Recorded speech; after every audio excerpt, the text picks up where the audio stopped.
The other problem with the Vengeance is it is extremely slow. Even if you fit it with an afterburner with the sort of fit that I described, then you are looking at like 2000 meters per second. And this means that you will not be able to. There's a lot of things that can simply outrun you, including bigger ship than you, like cruisers and all that stuff. As a brawling setup with with an afterburner, then yes, you can fit a NOS. You've got better fitting options, better capacitor, but you've got that problem of being a dedicated brawler. So any kiter will eat your lives quite simply. Moving on from assault frigates. Unless you've got questions, covered ups. The Amarr covered ups is the Anathema. That one is the Tech 2 version of the Magnate. Anathema is a good frig, same thing as the Magnate. It's got bonuses to scanning strength and Heretic and data sights. Compared to the other frigates, it's not as fast, a bit tankier, and it's much easier to fit because it's got a ton of power grids. So if you're new into covered ups frigates and you happen to be Amarr, then do not cross train to skill into other races just for the sake of having a quote unquote better covered ups frig.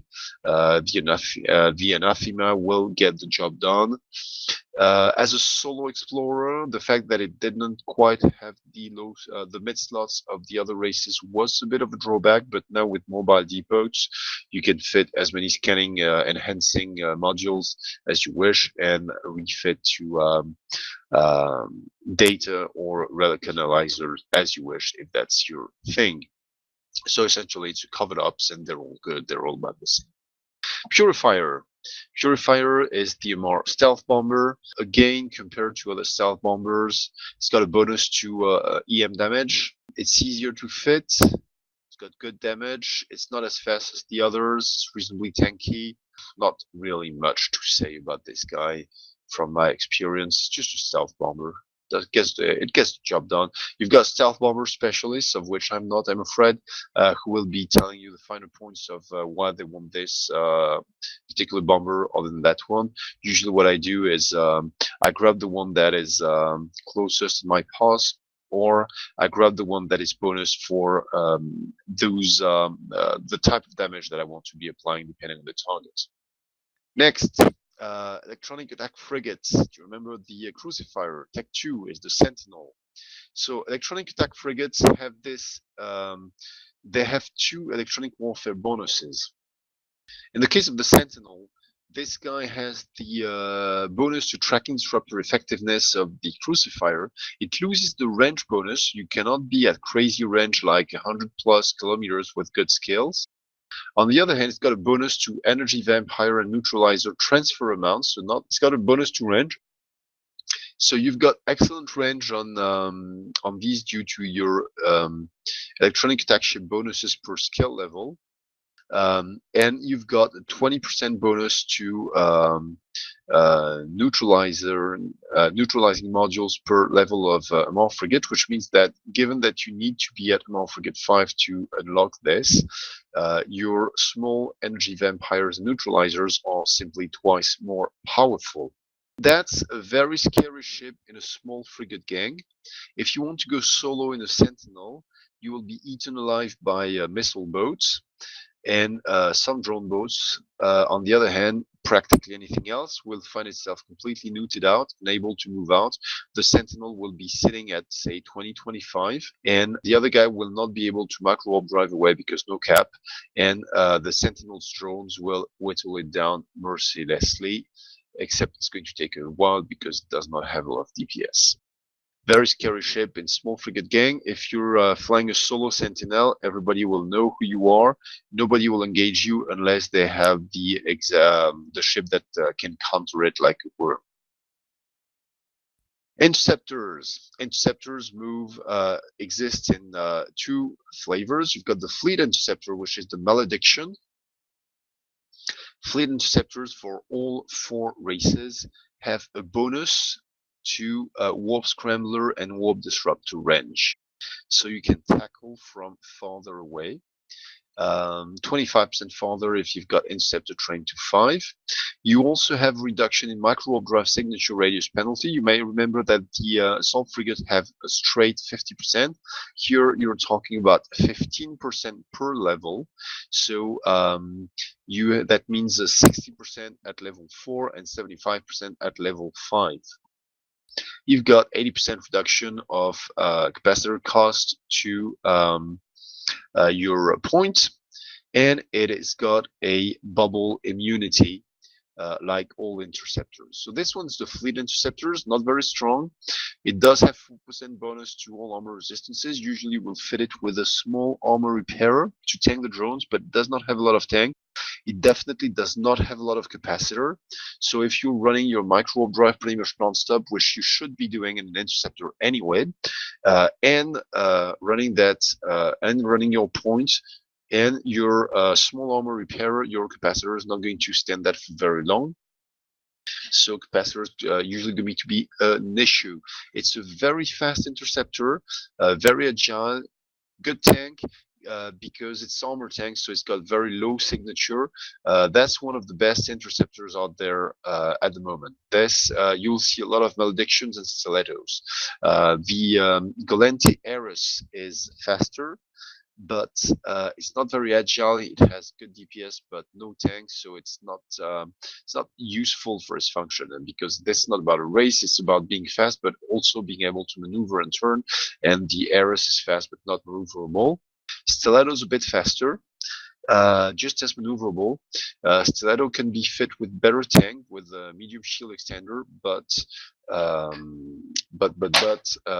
it has bigger signature, so it will also be taking more damage. In our corporation, we've got one guy who's absolutely the god of interceptors, and he has turned over his stiletto for a malediction. I'm not going to link you one of his fits because you really need to be a brilliant interceptor pilot to make that fit work. And unless you are, you're just going to lose your malediction. Trust me on that. I've got a lot of experience at losing interceptors. Flying interceptors is a lot of fun if you haven't done it, by the way, regardless of your race. Crusader. Crusader is the combat interceptors, like the equivalent to the Galente Tyrannis, the Kaldorei Raptor, and the Minotaur, which was it? The Claw or the Wolf? I keep forgetting. I always mix them up. Oh no, of these, I forget. Never mind. The Minotaur one that's not used. Crusader, very nice ship, very fast, using lasers. Does not have capacitor problems. The way you want to fly it, it does not have a bonus to point range. So it's a very good frigate killer. It's a very good interceptor killer. Essentially, what you do is you burn toward your target, not directly, obviously. You try to get some transversal, and then you get into scram range, which you should, because as I mentioned, this guy is fast, and then you get beyond its optimal range because you've got good range with Scorch and your lasers, and then you whittle it down because you've got 25% small energy turret damage bonus, and you've got a tracking speed bonus on your lasers for your interceptor skills. So that's a very fun ship to fly as well. Be careful, that's not an assault frigate. Yes, it's the combat interceptor, but it's still a very flimsy frigate. It's not super tanky. It's tanky for an interceptor, but not tankier than that. And that's it for the frigates. Any questions? Okay, moving on. Interdictor, Amarr Interdictor, the Heretic. The Heretic is essentially most people, as their interdictors, they use the saber because it's so good. So an interdictor is a destroyer that can launch bubbles. Bubbles are spheres within which you cannot get into warp unless you're an interceptor, because interceptors ignore these bubbles. These bubbles will also drag you down if you are warping toward that bubble and or aligned to that bubble, and you stop your warp, you will be dragged and get out of warp just inside the bubble. So that can be a hand trap.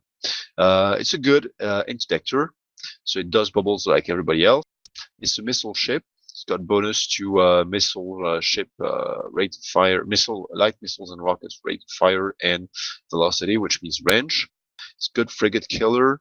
It's just not as agile and versatile as the Saber, but really it's quite a good interdictor. Next, while we are talking about destroyers, let's go with Tech 3, the Amarr tactical destroyer, the Confessor. Sees a lot of use, not as cancer as the Zwipol, but I like it a lot. It's got good range due to lasers. Armor tank, you can do active armor tank mostly. Pretty good range, because you can fit beam lasers. Little capacitor problems, but Tech 3 destroyers are usually good. So Confessor does not have the insane range or damage as the Hecate or Jackdaw, but as a solo or a small gang ship, it's pretty good because very versatile, good damage, good speed, good all around ship. Moving on until I'm stopped. Advanced cruisers, DPS, so Tech 2. Heavy assault cruisers. For the Amarr, we've got the Sacrilege. Sacrilege is a ship I'm going to skip over because I have very little experience flying it. I think I've only flown it once or two. It's a tanky thing. It's got a tank bonus and it's using missiles. Other than that, it's like all heavy assault cruisers.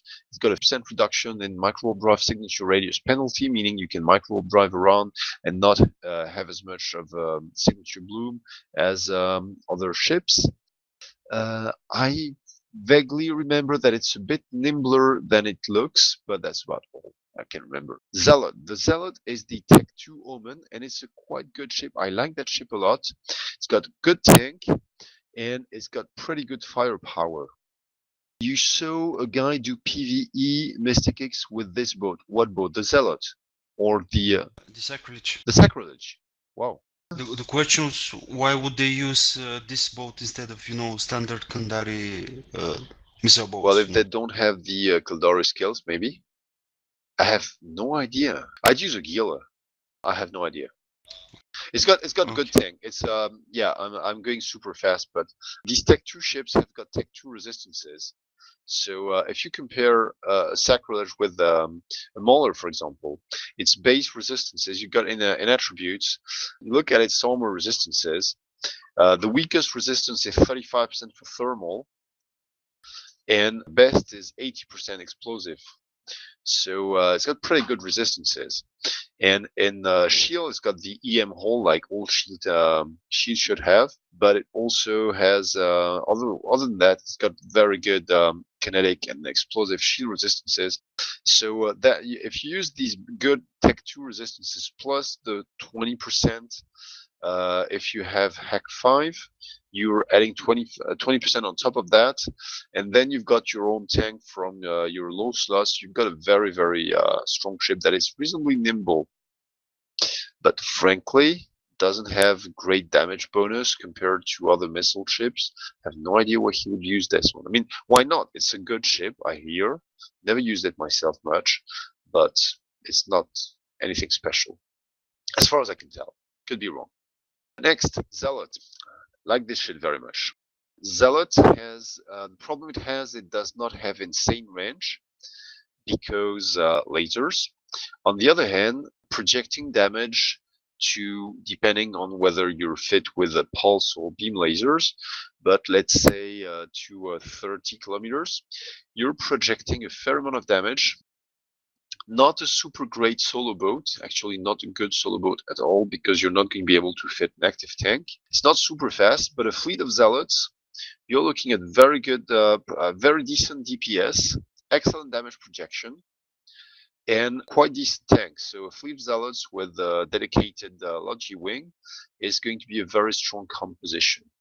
Heavy interdiction cruisers. So the Amarr Devoter, heavy interdiction cruisers, what they do is they land somewhere and they activate a bubble. The bubble is around themselves, unlike the interdictor. The interdictor is launching a bubble probe, so it's a sort of ammunition thingy. and once it does not have any more charges, it needs to recharge its launcher, and if it doesn't have any more charges in its cargo hold, bubbles stop. The devoter just activates the module and the bubble spawns around it. Trouble is, once you activate your bubble, first the cycle time is super long, so you have to wait a bit before you become normal again. You cannot warp, obviously. You are pretty much you cannot move or almost cannot move, and you cannot receive remote repairs. So you have to tank everything incoming by your own means. So Devoter, like all these ships, the Devoter has a brick tank, a very good tank, and the ability to spawn a bubble. So yeah, why not? It's a good one. It's used in wormholes, for example, but it's much we use.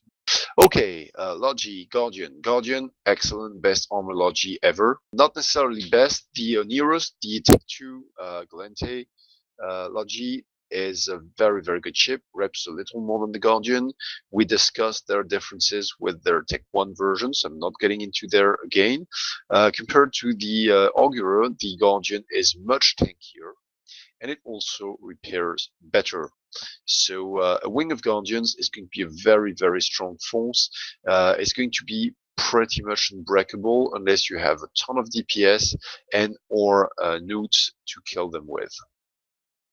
The Guardian is absolutely a classic, probably the most used logistics ship in fleets. Recon ships. First, so these ships do not show up on D-scan.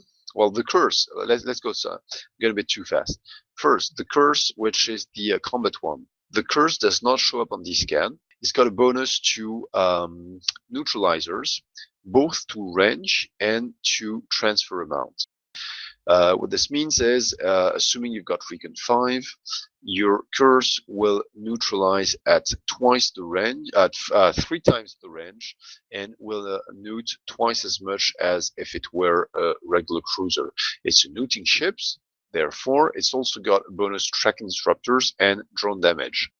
What this amounts to is a very nasty support ship if you are playing in a gang, in a small gang. If you're playing in a big ship, you want to get in because the curse is just not tanky enough for to stand in a largish fleet fight like all records are. And as a solo boat, it has its merits. Needs some pretty good piloting, but yeah, you're hoping that your target does not. You'll be struggling against missile boats because they don't care about you neuting their capacitor, and you don't have a lot of DPS. But that's a pretty nice ship to have. It sees a lot of use. Pilgrim. So the Pilgrim is the cloaky version. Compared to the Curse, it's got two bonus. There's two things it can do. The first thing it can do is cloak and warp cloaked. So that's nice. On the other hand, when it is uncloaked, it is visible on D-scan, like all the other cloaky Recon ships. It also can use a Sinosaural field generator, so that is used mostly for regular Sinos and or covered ops Sinos. Compared to the Curse, it's got slightly less DPS because it's not DPS, it's got less neutralizing power. Because what it has is 100% range bonus, assuming against Recon at 5, but it has no bonus to energy transfer amount. So its neutralizers, compared to regular cruisers, its neutralizers will have twice the range, but the same strength as if it were a regular cruiser. Strategic cruisers, I don't really want to go into there too much. Mystic X, about the curse, does it mean he can drain quickly even battleships?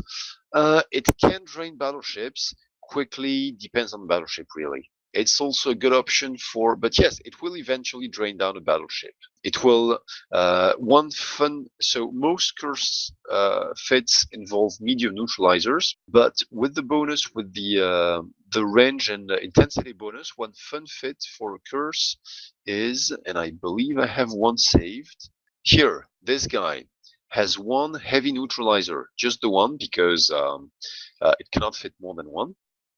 And the heavy neutralizer gets the curse bonus to range and intensity. So that's the nice thing about that is you will be able to nuke out the capacitor of a cruiser at extreme range, like 70 or maybe 80 kilometers, depending on your skills. So suddenly that cruiser has no capacitor. Problem is, you cannot stagger your neutralizers like you would with normal curse. You're talking about a thing that has a 24-second cycle time. So you're nuking that cruiser's capacitor, and then he's got 24 seconds to recover before being nuked again. Your own capacitor is obviously under heavy strain as well, as is usually the case in cap warfare. To nuke out a battleship, you'd rather have a fit like this. So this one's got medium neutralizers, which are bonused, and you can stagger them so you put out a steady amount of drain on your targets. Does that answer your question? Okay. The thing to remember, if you want to nuke out somebody, the best thing you want to do, and what you will use against even capital ships like carriers or dreadnoughts, is a Balgon, which is a pirate battleship with a bonus to neutralizer amount. This is the best you can find in terms of energy of capacitor warfare. So the Balgon will kill anybody's cap, including capital ships. It does require to have friendly guardians feeding it cap to work. When you see Balgons and you need cap in any way, you should be very, very scared.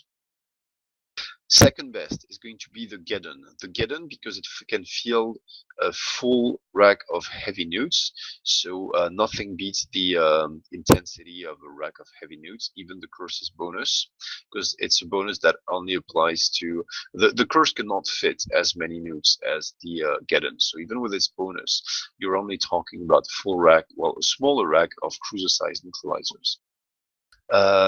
Or the Legion, which I was going to get into, which is the Amarr strategic cruiser. You can have some decent looting fits on the Legion. They loot a bit less than the curse, but they're much tankier. And then you've got the Pilgrim that does not loot that much, but it's got good range and it will sneak up on you. And then you've got things like the Dragoon and all that stuff, but they're no better than anybody else. So best for looting is Balgon, followed by Geddon, then Curse. Curse is not as good, and it's definitely not as tanky. On the other hand, if you're in a, say, a cruiser roam, the Curse is fast and a good support ship. Okay, quick glimpse of the Amarr Tech 3 cruiser, the Legion. Compared to the other, so Tech 3 cruisers, good DPS, excellent tank, absolutely fabulous tank. These guys are super tanky. These guys have battleship grade tank in a cruiser hull. They have good DPS, but they don't have great DPS. And they have cruiser size mass, which is very useful in wormhole space. Compared to the other Tech 3 cruisers, the Legion is very versatile. It does not have the raw DPS of the hybrid ships. It's not quite as good in PvE as the Tengu. On the other hand, it's quite good still in PvE because it's got very good damage application with its lasers. With hybrids for PvE, you either go blasters and you need to get very close, and then you to apply your DPS, in which case nothing beats the Proteus. Proteus at close range with blasters is horrible. Nothing beats that. Legion does not have that sort of DPS. On the other hand, with the Scorch, it can apply that DPS to, say, 33 kilometers. So that's pretty neat. Legion can also be fitted for all the other things that the other strategic cruisers can do, a bit less than some, and its own bonus is it's got one of its subsystems that makes it a decent looting boat. So Legion is loot legions are not as good as Balgons, obviously, but they're almost as good as a Geddon, not as much range. No bonus to range, but a bit, decent looting ability in a very, very tanky platform. Compared to the Curse, the Legion will loot a little less than a fully fit Curse, but will be much harder to kill.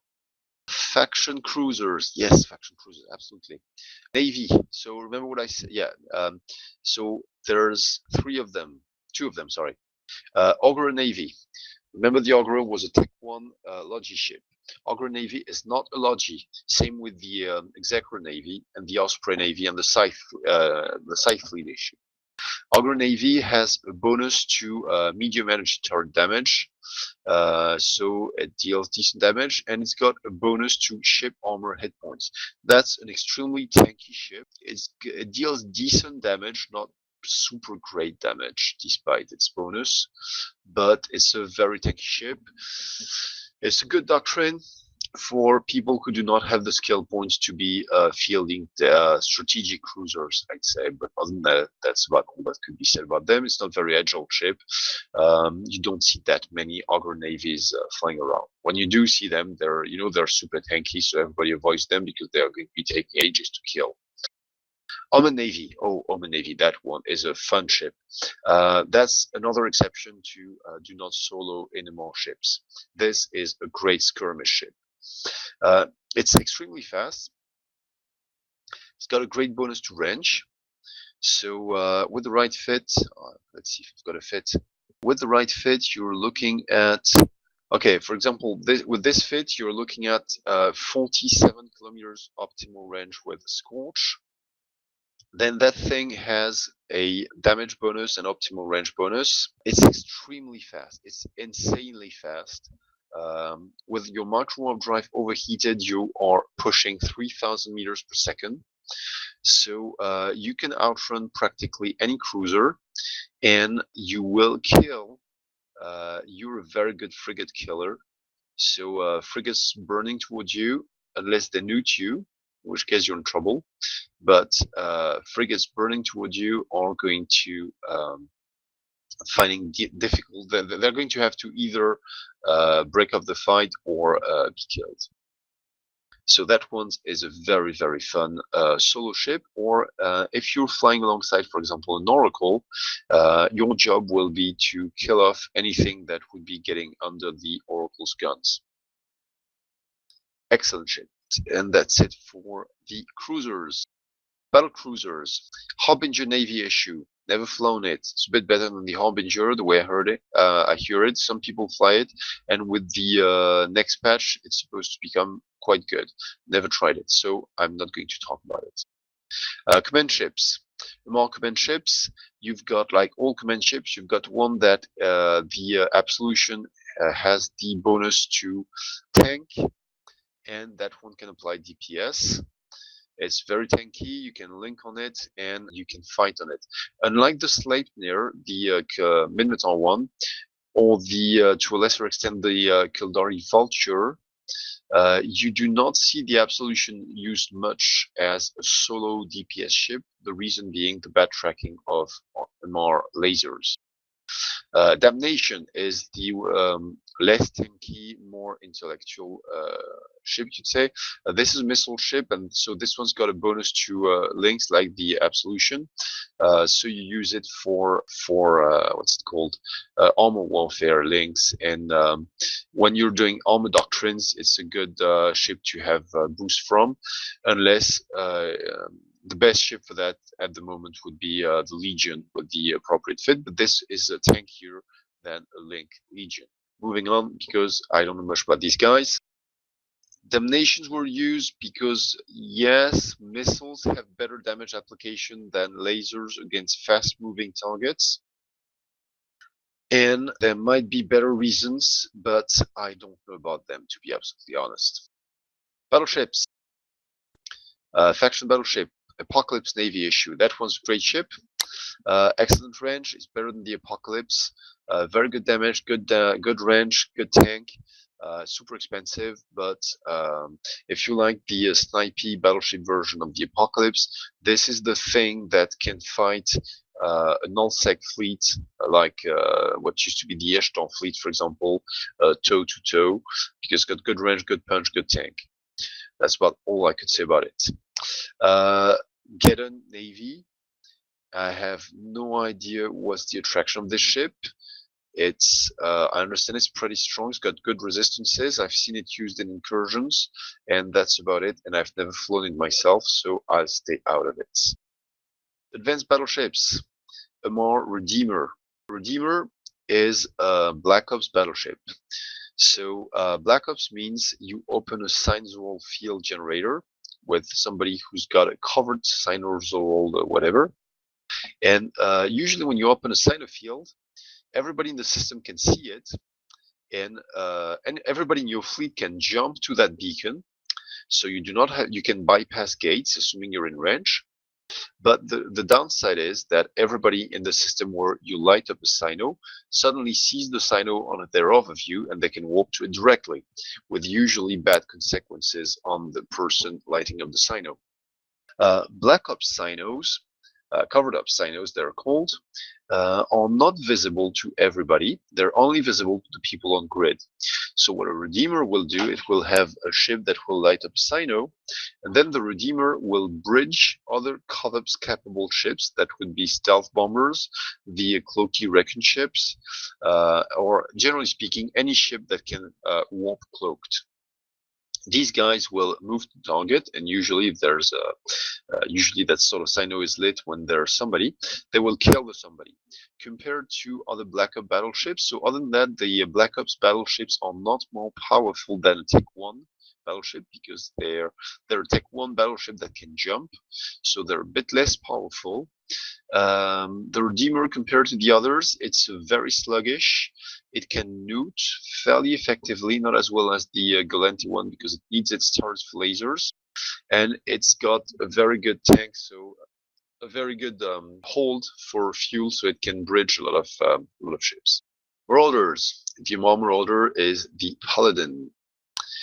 Paladin is Tech 2 Apocalypse, extremely tanky, not as tanky as like the Galactic Chronos, but it's got excellent. This guy will deal a good 1200 DPS up to 80 kilometers or so. So when you see one of these, you're in trouble. To do that, you need a Bastion module that will make you immobile for about 5 minutes, giving you bonuses to tank and tracking.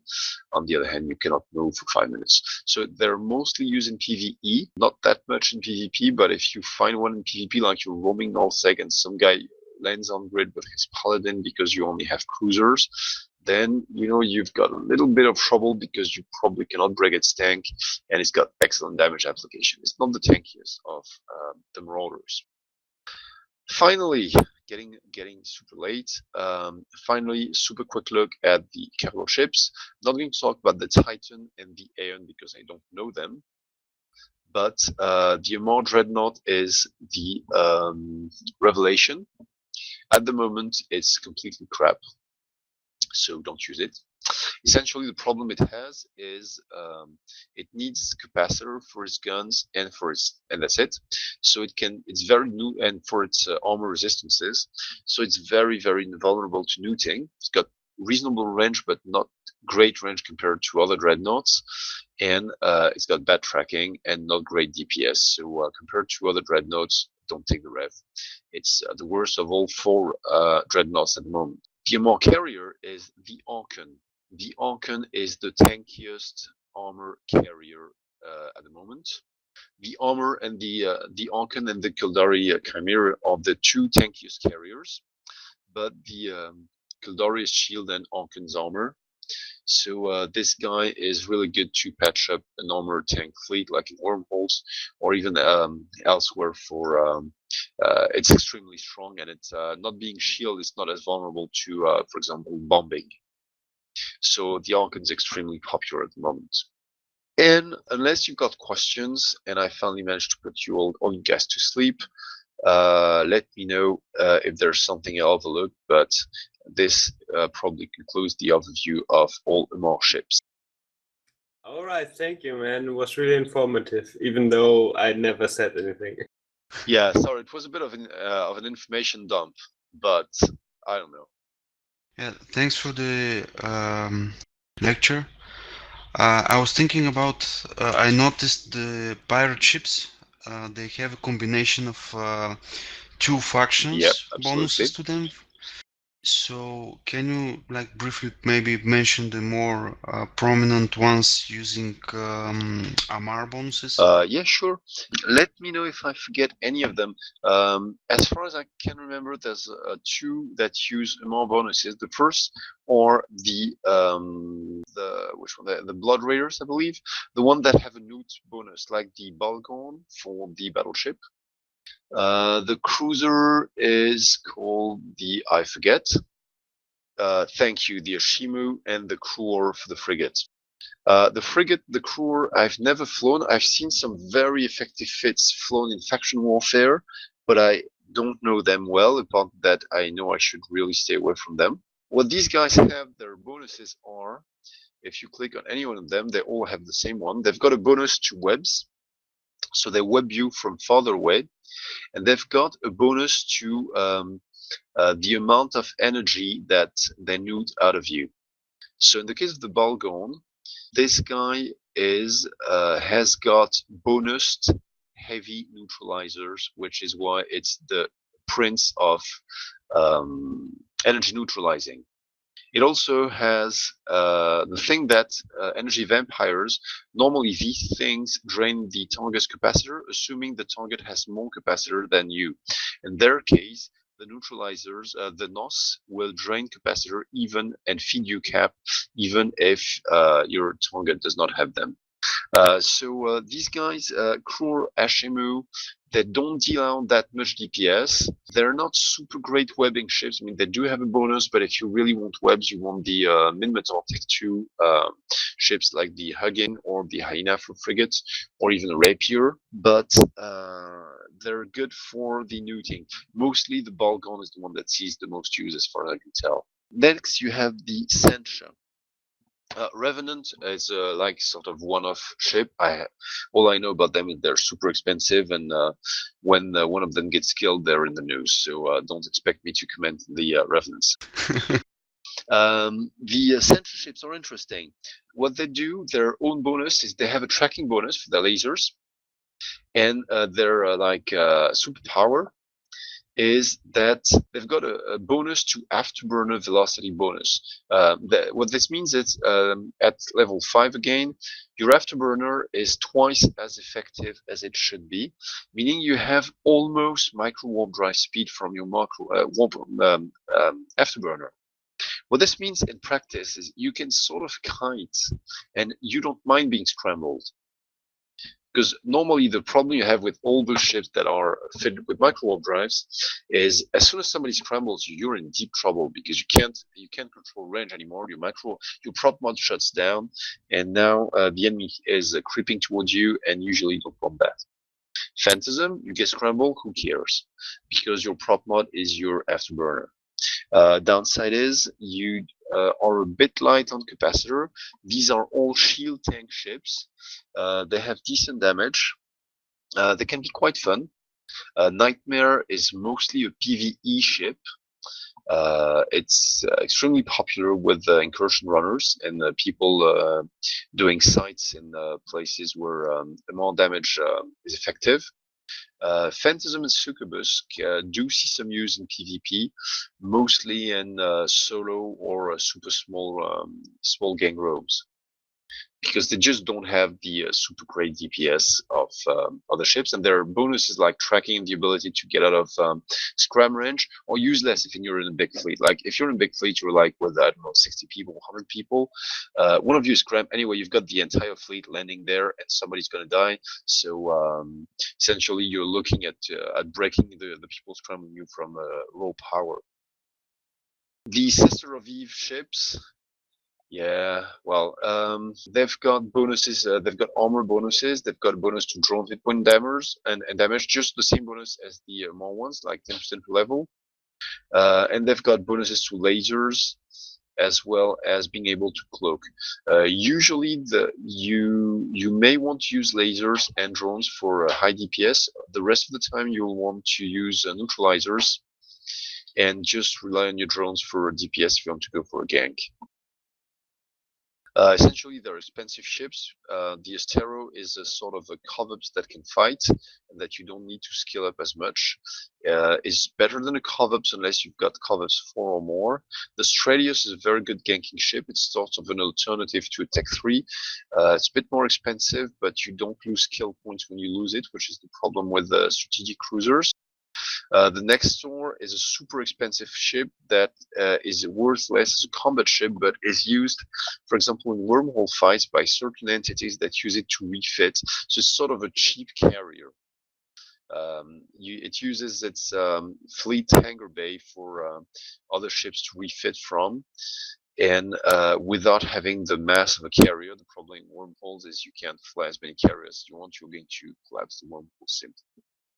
And I believe that's all that includes Amarr, unless there's something I overlooked. Does that answer the question? Yes, thank you. All right, guys. So I'm going to stay on this channel for just a bit. I hope you guys learned something, and you have fun flying Amarr ships or just firing at them. Yeah.